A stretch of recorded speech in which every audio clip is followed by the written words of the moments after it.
E esse paciente que destruiu todos os seus dentes por conta do bruxismo.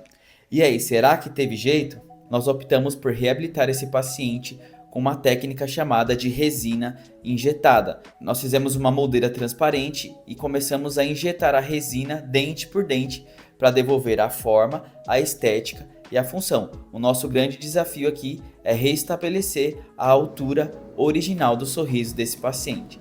Depois de longas horas de trabalho, nós conseguimos chegar nesse resultado aqui. Nós fizemos tanto a parte de cima quanto a parte de baixo. E aí, me conta aí nos comentários, você acha que mudou muito ou não o sorriso desse paciente?